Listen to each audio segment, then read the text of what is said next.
that's obviously why it's poetic and I think very personal aspect. And what does it mean when somebody is writing a tube and engaging in the halachic process when there is something extremely personal about that? Sometimes we talk in general about using values or nigiyot, but here's like mamash there's a debate at the poskim whether can you paskin on something that you are nogei b'davar personally on, and then the general consensus is yes. I always find that funny because they were nogei b'davar in that question. So I think that now I will say that often it takes somebody who's nogei b'davar to get things done. Like a lot of the schools for people with disabilities are started by parents and programs for kids on the spectrum, whatever, are started by parents who had kids on the spectrum and nobody was doing anything, and they had the passion and the focus, and they're getting it done when nobody else is. And nobody has written this tshuva.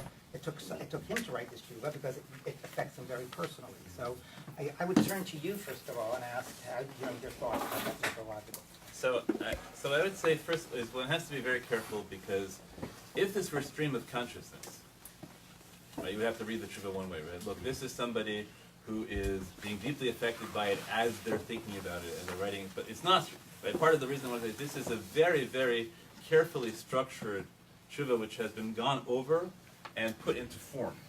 So while it is clear that he is deeply affected by the outcome, right? One should be right. You have to be first of all decide is there really any suspense as to outcome, right? Or does he actually know? Or does he write this after he knows the answer, and he knows what he can do, right? I think that affects what you can do with it. You want to claim that he approached this question completely dispassionately, came to a conclusion, and then once he got to the conclusion, which happened to work out with his own sort of profound personal feelings, he then chose to frame it as something that emerged from a sense of personal exclusion. Like, that seems completely bizarre. Like, why would anybody want to do that if that weren't factual? Which would then raise questions about the objectivity of the tshuva. So it's a great question, which was sort of set up. So what I would say is that I think a fair thing is for people, poskim, whatever you want to call it, to go into anyone. When you go into a halachic issue, you go in with a rooting interest. And you acknowledge the rooting interest. Rooting like you're rooting for one side. Rooting for one side, right? And if it turns out that your rooting interest is true, so then you're very happy about that. You're entitled to say, well, I'm really glad that the halacha came out in the way that supports my moral instincts. And I think it's really important, right? This confirms my belief that these are the right moral instincts to have. Right, and let's write that, which is different than saying that I'm going to go in and I'm going to find the answer whether or not it's halachically compelling, which is a different kind of situation, right? If you walk in and say, in this circumstance, I think it has to be this way. So one of the things I want to look in the course of this tshuva is, suppose you didn't have this at all, would the answer be any different? Suppose he were objective. Is there any reason his answer would have been different? That's a good. Okay, so I just want to point out that there's a third possibility in the middle of the two extremes you put out there, which is there's always going to be a question about a judgment call, right? How do I value these, post them against these? Do I read this Gemara this way or that way? The way you put it is either your rooting interest predetermines the answer or is completely irrelevant to the answer. There's obviously a middle ground where it impacts the answer and allows you to pick from a range of what would be legitimate choices. Absolutely. So, right. So the question, but what I want to know is, but in terms of how much we use this tshuva, so if this tshuva ends up saying, you know what, look, really, it's obvious that blind people shouldn't get aliyot. Nobody ever thought blind people should get aliyot. But let's say they're like last week, right? But I found a girsa that lets me resurrect the Shvus Yaakov, so I can paskin, right? So I can paskin blind people get aliyot. So that'd be really important that the Masei Binyamin uses this personal rhetoric that way. But if it turns out that it's a perfectly ordinary psak with a nice rhetorical frame, right? Then it would be much less useful as a precedent for that kind of halachic, right? That kind of halachic, right? That's right. So I think, right? So I think it matters, and that's why I think again it matters that the rhetoric is that structurally the rhetoric is post facto. That he's not writing stream of consciousness. This is beautiful. Right. Okay. I hear what you're saying. I'll just make one more comment about this at this moment, which is if he's structuring it in a way that encourages us to believe that this preceded and informed it, then I think that it's hard to bracket that from a question about what he thinks is legitimate methodology or not. So I'm just going to put that out Right, there. I think there's a whole separate conversation here about what the rhetoric of Chuvot are. Okay. And what this kind is, because this is Okay. a wild and Right. somewhat unique Chuva, right? I want to make a few other quick points and then go on. One is fascinating that he's a student of the Ramah. And the Ramah actually poskin that if somebody, a blind person gets an aliyah, I think the language is a molten biyaga, or anyway, he allowed it, maybe not as much of a lechatchila. And it's fascinating just in terms of attitude towards the Shulchan Aruch and the Beis Yosef, that he sort of felt that that didn't do the job, and he still sort of saw the Beis Yosef as what had to be contended with. Just I have to point go that look out. it up, he doesn't quote the Ramah at all. I know, it's fascinating. So I'm just So, putting that as a okay, so footnote. we'll- That's a footnote. We don't have Okay. to discuss it, it's a footnote. The other thing that I did want to sort of say, though, is in terms of the personal, is there's a real power. I mean, I alluded to this before in terms of like being pushed out and excluded. We came up last week about the Kohen and you say, well, I'm not a Kohen, I don't do Birchas Kohanim. Why should he feel so bad that he's not doing Birchas Kohanim? I mean, we really have to appreciate the difference of that experience. And I think that there's a power here of the words, Lo echashay b'mispar haminuyim la'alot. I'm not counted. And this of course happens with women all the time when you're trying to get a minyan and there's 9 men and 1 woman. There's nothing more powerful to say you don't count than you're not counted. So I think that there's a power to that phrasing. And the other thing I do want to point out is when he says, like, why did Beis Yosef, why did Rabbi Yosef Karo do this to me? Now, obviously that's rhetorical because everybody knows he didn't do it to him. We weren't alive when Beis Yosef was writing this. And it just expresses his sense of how it impacted him.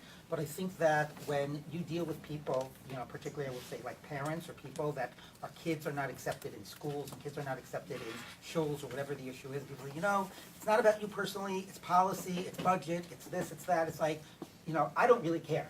If you're excluding me, it's personal. You're telling me that my kid isn't wanted. So I think that that's important to sensitize us to the experience of exclusion and how don't hide behind policy or budget or whatever.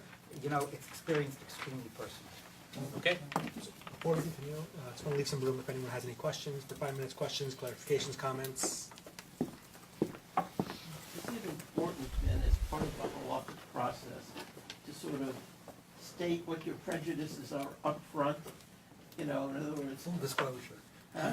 Yeah, full disclosure. Full disclosure, I'm now blind, and I used to get a Leo, and, this bugs me now. And I want to see whether or not to do that. Is there a tradition of putting sort of this openness on the table? Or it generally isn't? Because there's what I've seen most pop-sock, that there really is unstated prejudice, and and you just have to figure out what that prejudice is. it's a fair question. Rav Moshe does often tell you what his moral premises are. Other poskim, I think, less so. But in terms of real personal interest, I think you find it's extremely rare. People don't usually write people don't usually write shuvas to their own shilas. In the personal shilah, right? People often write the shilas but write the shuvas to, right? Right, that's a very common genre, right? Write the question, and then write the answer. But there aren't so many shuvot in which people write about themselves partially because they may feel that it's not appropriate, that they're no gevadavar. Right. Right, that But if they have a prejudice regardless. Okay, I think we'd have to go on. Okay, sorry. Yeah. That's really for Rabbi Clapper. It seems like there is a fear. Correct me if I'm wrong. That this sort of thinking could open a Pandora's box, halachically, and we don't want to take this any further than where it is and why we have to look at it so objectively. So, can you just maybe name that fear or where you're maybe afraid that this thinking of personal chuvot could go? I don't know that I want to use the word fear. I'd rather not use the word fear. I think that I'm very into having precedents stand for what they stand for, and not and not more, and not less. So I think we're talking about this. If you ask me generally, do I think that subjectivism, that pure subjectivism and emotionalism is a fear in law? Sure, just like pure objectivity and lack of moral sensitivity is a fear. We could quote other truvot, right, which say Yikov Adin et Tahar, right, and so whatever the law is, and burn the torpedoes full steam ahead, right. So you can find truvot both ways, and I'm happy to express a fear, if you want, of both of them. Right? We're talking now about a specific tshuva. So yeah, I think this tshuva can be stretched in ways that are not necessarily the purpose of the tshuva. So I want to contain this tshuva within the limits of what it says. I don't- Are you comfortable in saying that subjectivity, values, etc., can influence within a range of what normally would be considered a range of your options? I'm comfortable saying that sometimes subjectivity has enormous power. I just don't think this is the right tshuva to prove it. All right, Yeah, okay, so let's move on. Let's see why Okay. Okay. Or not necessarily, right? I'm very, Okay. Okay. Okay. So now he sets up this marvelous military image that he's going to set them up, all the people up, ma'arachot, neged ma'arachot, rank against rank, which is an image that he uses nowhere else in his Shuvot. By the way, you can do searches for these terms, and you'll see that there's nothing like this in his Shuvot. And to get to the end of page 1, he said, "B'tfilah sadir divrei osrim b'divrei hamatirim." So he sets up a line of the osrim and the matirim. So we have obviously trimmed that to one oser and one matir. So the oser is as follows. So the Rush in the 8th of Perek HaKoret Megillah, Omeid, says the following. The custom we have nowadays is that you have a representative of the community read the Torah as opposed to the Olim. The reason that we have altered from having the Oleh themselves read to having a Baal Kriya is so as not to embarrass an Oleh who does not know how to read. Right? There's an analogy to Bikurim, where they made a similar takana where they dictated to everybody the kriya for Bikurim, and the Rush says, I don't understand. There, everyone has to bring Bikurim. So if you don't find a way for the illiterate to say it without embarrassment, the result is they won't do the mitzvah. But here, we should embarrass people who don't know how to read, and they shouldn't get aliyot. So why are we creating a takana to enable illiterates to have aliyot? Right? Better. Let's just say that's a social incentive to learn how to read Torah. So the Rush says, no, actually, elanirli, hatam lefish ena kol b'kiyim b'ta'amei akriya. Really, the reason is that not everybody knows not everybody knows trup or pointing, whatever it is. Ve'ena tzibur yotzin b'kriyato, and people aren't yotzei. V'hu be'enav kiyodea, but people believe they know how to lay. I've heard kriyas like that. People ikru b'Torah, and if we tell you we're not going to give you an aliyah because you're a god awful Baal Kriya, asil and suyim ashat, he's going to go fight with people and say no, I want an aliyah. Right? The Rush doesn't seem to have so much sympathy for the inclusion argument. Right? People who can't get aliyah, they can't get aliyah. We can say that they can learn. Right? Therefore, they made a takana that the Baal Kriya should read, Shubaki Bikriya, who knows how to lane. Not always the case, but let's just right. Hopefully, the professional Baal Kriya are at least competent. Mikol makom, and now the Rush says, Mikol makom, Gamo made the krot yikra benachal v'diktokim hashatz, but the Oleh also has to read silently and properly along with the shatz immediately afterwards. Shlo tehei bracha levatala, because otherwise the Oleh will be making a bracha levatala. V'yotosh en yodei likrot, ein ra'ui sheikaro shatz, lavei bracha levatala, v'lemistaber shemavarech al kriyas shatz. So the Rush says very explicitly, if you're going to make a bracha, you have to make the bracha on your own laning. The only the Shliach Tzibur is basically laning so that everybody else can hear, and then you're laning behind the Shliach Tzibur. So Shliach Tzibur, the person who makes the bracha does not have to be the one who's motzi the Tzibur, but the bracha has to be on your own laning. So Pashtas, right, what the Beis Yosef says, is that if you have to make the bracha on your own laning, then if you can't read, either because you're illiterate, or because you're blind, you can't get an aliyah. Right? So that's the straightforward argument to forbid it. Okay, on the other hand, you have the Re'ah Matirin, which is the Mukhi Yosef, the same Shefer Eshkol, the Beis Yosef brings, where he says, when we say, Summa ina koreh b'Torah, hainu lamarsh in koreh b'al peh. That means that a Summa can't read from memory. Aval ukme inish achrina shepotech v'roeh, but somebody else but having somebody else stand up who opens the Torah and sees it, and the blind person stands at his side, that's fine. V'hachi matzi avid chatan suma, and that's what a blind chatan can do. They had afrofs then too, and so a blind person can get up and make the bracha while somebody else lanes seeing the Torah. Okay, so you have two opposite positions.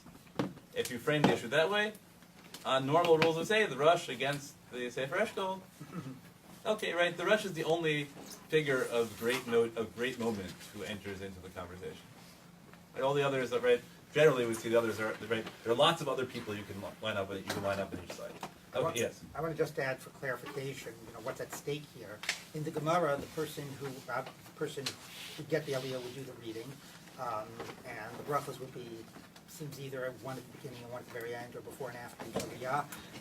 Yerushalmi has both of those, but anyway, but the person who get the Aliyah would do the reading, and as you can see here, that shifted for societal reasons and other reasons to have this institution of the Baal Koreh. And the question that faced the Rishonim was, how do we justify or at least explain the shift?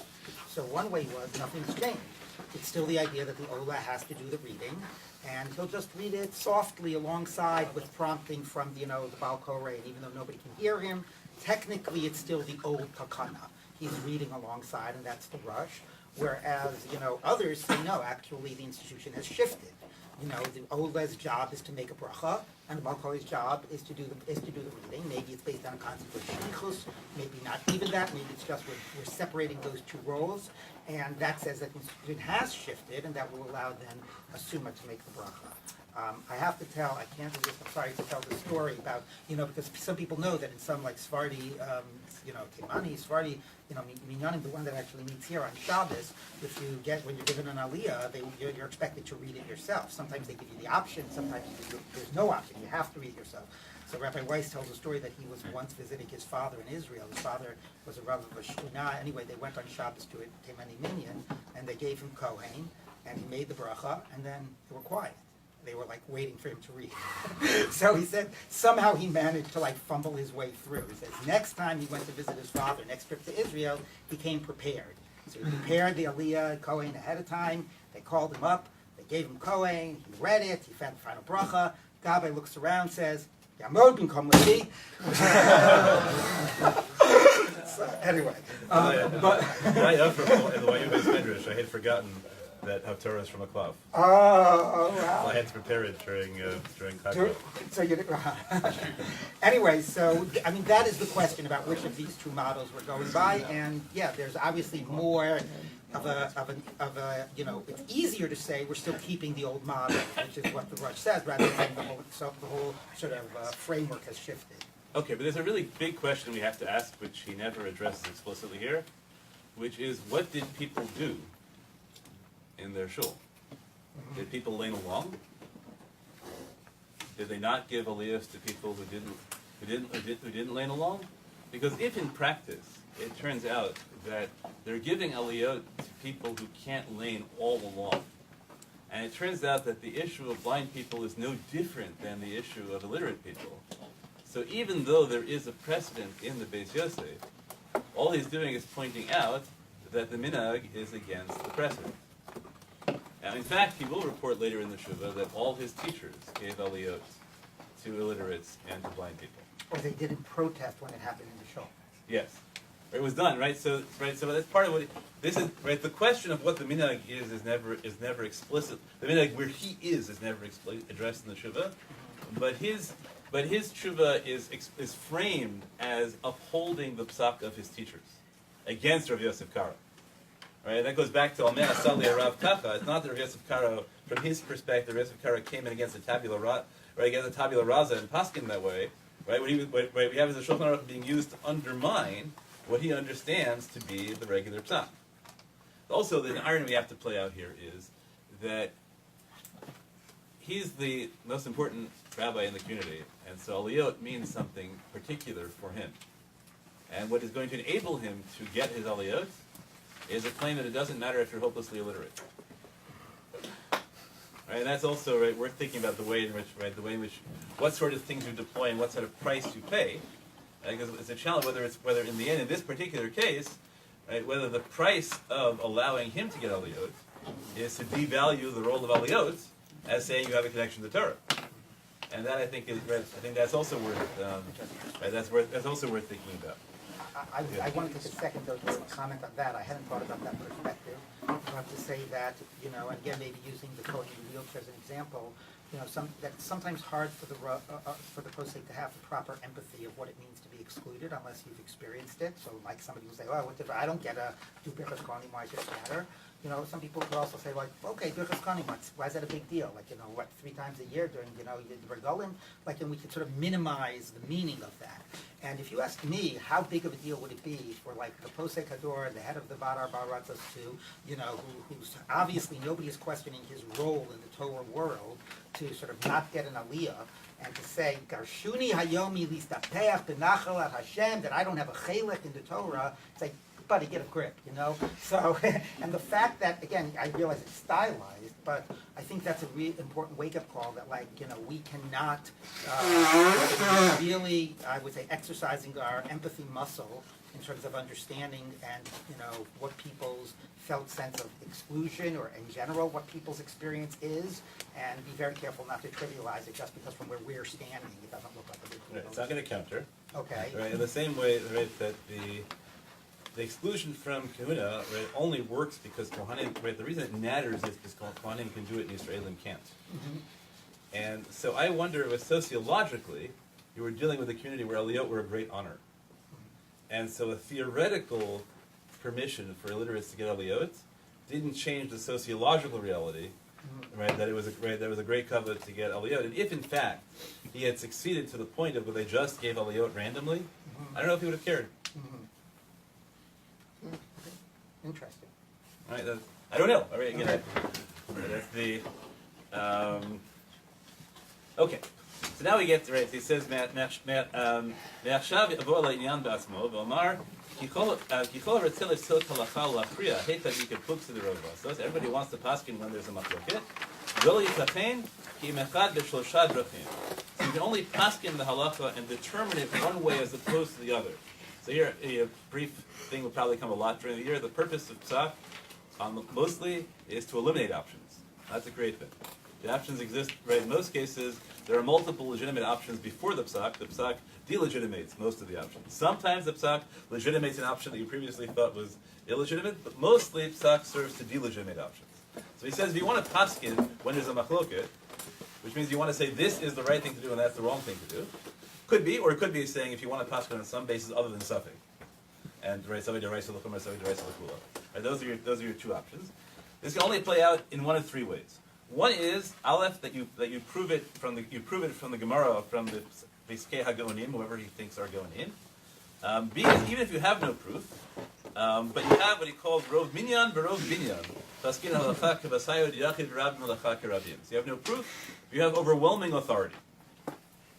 Right, and option number 3 is that you paskin halacha kibatroy neged kamay me'abaye v'rava v'elef. So the last person always wins. Now that is a hopelessly circular argument because you're always the last person. Right? So all you have to do is paskin and then paskin like yourself, 2-step process. Right? So you have to be careful to figure out how you apply that. I want to make a few comments at this stage. First of all, it's interesting to think about which poskim adopt. Gimel, as Rabbi Clapper already alluded to, is not a sort of approach that's I see get forefronted a lot. It's sort of used when it tends to help you to use it. But Aleph and Bet sometimes reflects different approaches amongst different poskim. You know, there are, you know, Rav Moshe, you expect him to go back to the sources, to build an argument, to say this is the persuasive read, this is the position that makes sense. You know, Ravad Yosef, you expect him to line up all the different shitot and to sort of say, okay, clearly there's enough position on this side, it's a suffix, or this is a side because this is how we hold because of all these poskim. So this question about how much do you do it based on weighing previous authorities, and how much do you do it based on your own sense of what is the right read of the Gemara and the Rishonim and the poskim, I think obviously, you know, is a major difference amongst poskim, and obviously even for the same post, it plays out differently, you know, and gives different proportions. So that's just worth noting, and because that's an important way of framing, you know, what a methodology of psak is. The other thing I want to draw your attention to is the word rov minyan and rov binyan. Rove Minyan it comes from a description of a skeleton. You have most of the bones of a skeleton for Tumas Mace, or most of the structure of the skeleton. Because you can have a hand has I don't know how many bones, but it's not a lot of the structure, right? So as opposed to the rib cage and the hip and whatever.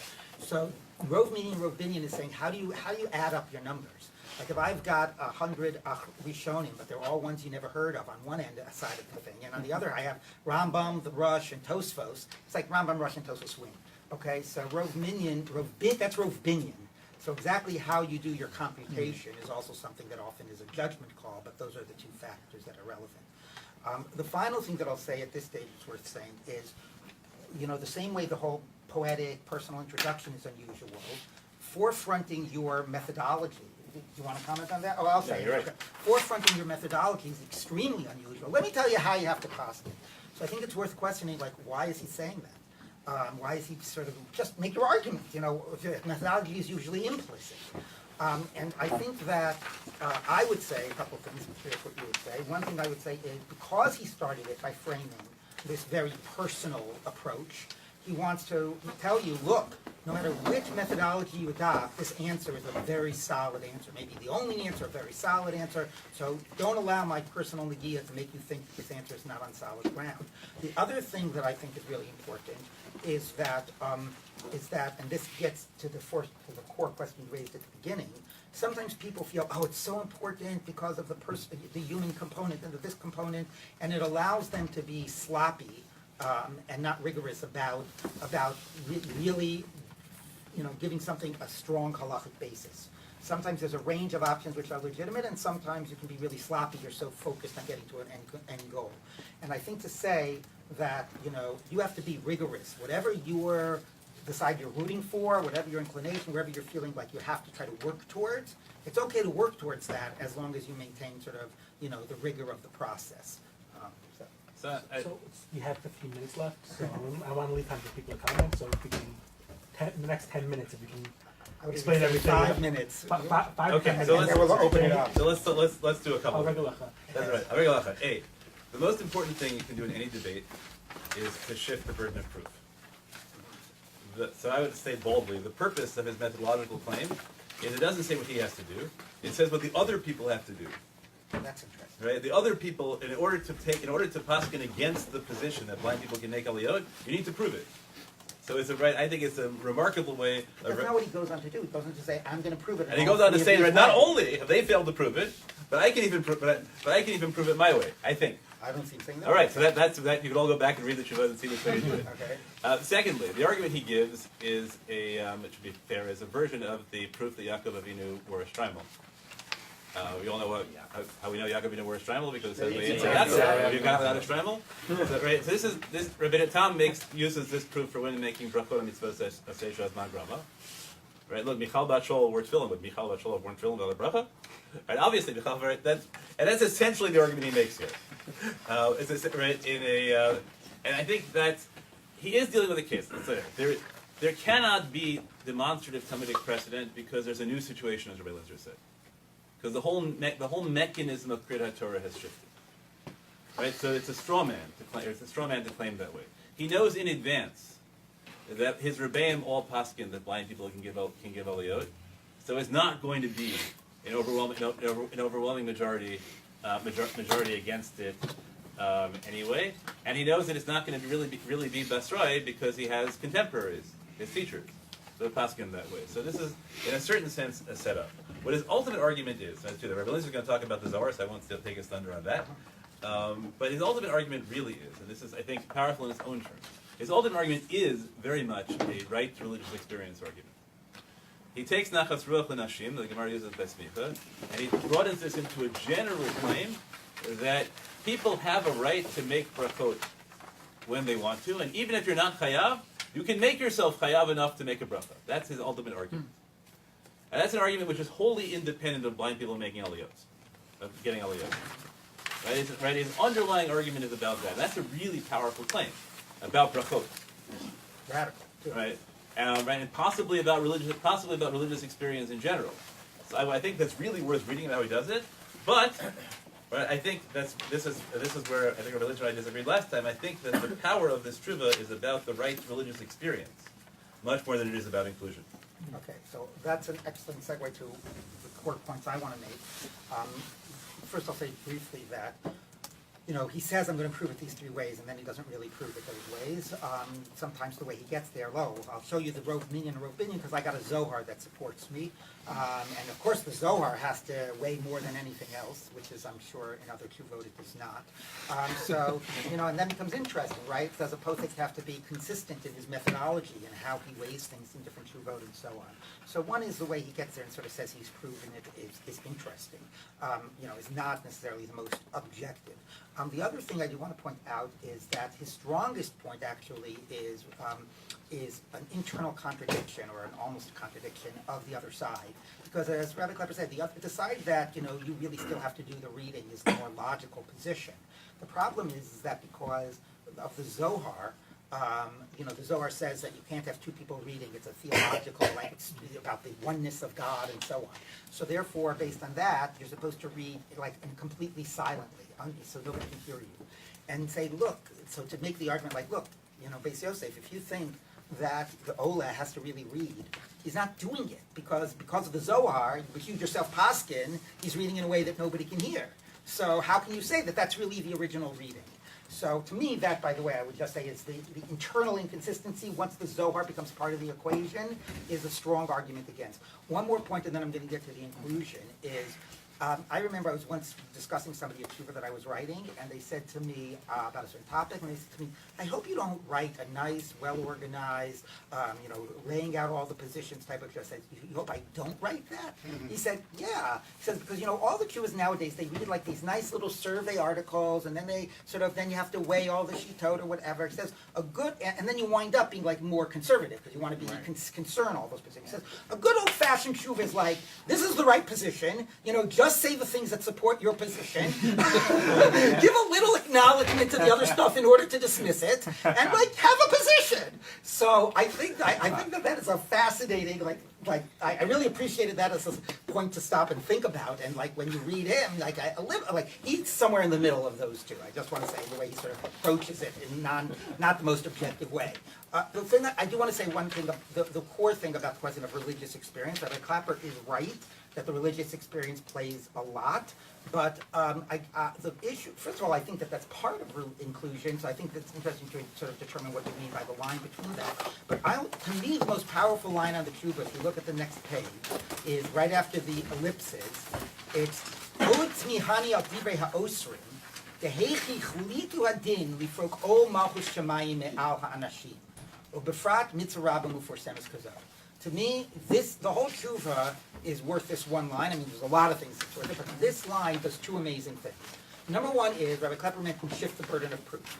Normally, if somebody is coming out with a psak that is what we would call mekil, allows somebody to get an aliyah, make a bracha, you know, rather than protect the possible bracha levatala. Listen is, what allows you to be mekil? What sheet are you relying on? You don't have a strong enough position. And what about reversing the approach? Which is like, what allows you to be machmir? What allows you to adopt a position, not only machmir, make it on somebody else's connection to Yadus. Make it on somebody else's, connection to being part of the community. What allows you to take that position? Lifrok ol mitzvot me'al ha'anashim. So there's a real powerful point here about how we frame who has the burden of proof. Around these types of issues. You know, the famous line of Reb Chaim doesn't say that I'm machmir, I'm mekel on Shabbos, I'm machmir pikuach nefesh, but say that in terms of the psak. What allows you to take your position? Think about who you're hurting with your psak. And the point about lifrok ol mitzvos me'al anashim is that word, lifrok ol malchut shamayim. Here I think, if I understand you correctly, is the difference between inclusion and experience. What happens when you exclude people is you alienate them, and not only them, often their families and so on, and they feel less part of the community, they feel rejected, and it actually translates in many, many cases to many other realms in which issues about observance and active sort of engagement in terms of Yiddishkeit and mitzvot. So even for somebody that thinks that like Bein Adam Lechavero doesn't have much weight against, the more ritual, even in the calculus of ritual, he's saying you're losing out. Because you are pushing these people away from a life of Torah and mitzvah. So to me, A, that's extremely powerful, and B, I think, if I understood you correctly about the line between inclusion and experience, that this is about the inclusion. So I gotta just, the last line, I don't agree with that reading of the line at all. Why am I not surprised? Actually, protocol Malchut Shemayim means to deprive them of a mitzvah experience. The nafkamina is, what happens if there's something that has no fundamental religious meaning, but people feel excluded Okay. because they're not, right? That's, Okay. right, I think that's why, I think he's consistent, and I think that's why he quotes the Tosfot, right? It's all about religion. Doesn't mean that I disagree with you in practice, Right, but I don't think that's what this trip is about. Excellent. Okay. Okay, so, thank you. We have how many? We have 5 5 minutes. minutes. Okay. If anyone wants to stay after, Why don't I'm we sure make it they 10 will. minutes and then we'll make it 5 minutes. Okay, so, David? Yeah, I just wanted to raise your eye. Linda, you suggested that the second view sort of suggested an institution shift, and I wonder whether you actually have to go that far. To me, Which sentence you talking the Nemuki Yosef Oh. as an institution Yeah. shift. And to me, the power of what the Nemuki Yosef is saying is that you can argue that it's not an institution shift at all. That in fact, that enabling the person who is blind to read along is just the power of what the Nemuki Yosef is that you all thought that the reason that you couldn't do things by heart was because you have to actually look at it inside. That isn't the point. The point is that you just have to have a direct connection to the text, and we can give you a direct connection to the text in multiple ways. And as a result, you know, that reading of the blind person, if for example, instead of the blind person reading softly and the Baal Koreh reading loudly, you had the Baal Koreh reading softly and the Summa reading loudly, maybe he would say that would be okay. And to me, that's a So I powerful. appreciate the point that because it is hard to explain how did the institution shift, and what you're actually saying is they don't really shift. This implicitly was always the institution. It's just two roles had been combined, and now we're separating them. Correct. But this actually was already structurally there. That's a nice point. Any other questions? Some other hand raised? Mate? Okay, so I'm sort of playing devil's advocate here, and I say this with the deepest respect, etc., besides you playing devil's advocate. But, with that said, we have a lot of these things, like, I'm not Mekil on Hilchos Shabbos, I'm not Machmir on Pikuach Nefesh, I'm not Mekil on blind people being able to do this, I'm not Machmir on their connection to Yahadus, etc., etc., etc. Where does that stop? It seems like a slippery slope, where we're kind of just deciding we've made these hierarchical decisions that one thing is more important than the other, and clearly there have been many Rabbanim that feel the opposite way. Where can we do that, and where should we maybe not do that? Like, what stops us from saying, like, oh, like, drive to Shul on Shabbos, because it's your connection to Yahadus is more important than the fact that you can't walk in Shul or whatever. So my short answer to that question is, obviously there's issues to Raisa, to Rabbanan. You know, the Chazal already gave us categories of Mitzdayer, Kavod other types of categories to sort of bring into the role. Obviously there's always a question about how do you pass, you know, choosing to paskin, is this to Raisa or Rabbanan? Choosing to paskin, is this Mitzdayer or not Mitzdayer, and so on. But the other point that I will make is, you know, and here we're actually not talking about an override, we're talking about choosing between options. The other point that I'll make is that don't fool yourself to think that that's only a question if you come out one side of the equation rather than the other, right? What's a slippery slope that you're always going to pass into Machmir on Shabbos and that somebody's going to die as a result? What's the slippery slope that you're always going to wind up passing into Machmir on getting Aliyot and you're, you know, and all these peoples are lost to the Jewish community? So the question about finding the right balance is not, it's whichever side you're coming out is, I think, is the question. What would you like to say? So I'm starting to all that. You know, the only thing I would just add is this longer conversation. Maybe for Lance Lovich comes back, we can have this publicly. That there is, I think, a real value to thinking about halakha. I think you have to think about halakha in terms of values, but you can't think about halakha exclusively in terms of values. If you just reduce it to the question of which value, so then right, and you don't think the formal engagement of the system has any role at all independent of those values, then you're really susceptible. But if you think that there is a purpose and a value to playing the system out as if it were value neutral, and also thinking about the values, so then the formal nature of the system acts as a control on that, I think, in a way which I think is really valuable, and it's really fun to think about. I just want to say, I mean, I could not agree with you more. Anyone else? Look at that, you need agreement. Okay. Lenny, you get credit for starting this one anyway, because you asked the question last time. I'm interested in Rav Lindsay, you made the argument that about the Maisis Binyamin being methodologically transparent, and that is a way of mitigating against sort of perception of bias. And I wonder how that fits into sort of larger vision of the role of bias in, or like how a posek relates to the posek's own bias going into a tshuva. I'm not sure I see how those two are connected. I mean, there's a question about how do you relate to the fact that you know that you have a certain bias, whether because of, I think the case where you have a personal media is rarer, and I think most poskim actually would. I know that, I would call up Rabbi Love when I have a question that I have a personal media to, even though I would not hesitate to paskin like Lahula for somebody else in the case. It's like, I'm not going to paskin for myself. I'm going to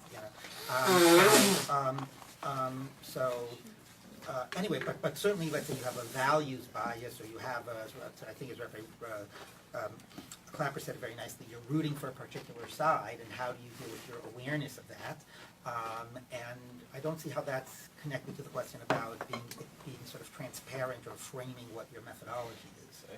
I think what Levy's asking is whether, in the same way that he does it for other people, Oh, I see. when you have an igiyas, How much are you doing it for yourself? is it more important to be transparent with your own methodology of psak in cases where you know you have Oh, at least self-consciously. Yeah. Oh, yeah. So I think absolutely. I think that I am somebody. The question was raised before about sort of in full disclosure, right, which is now a normal type of a thing that you state your bias for the sake of other people.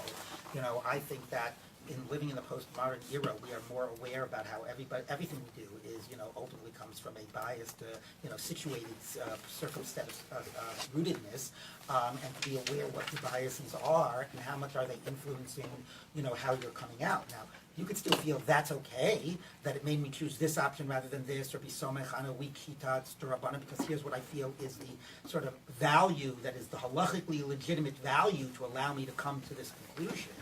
But I do think that it is very important to be self-aware of what you're doing. Okay. So, Never go out from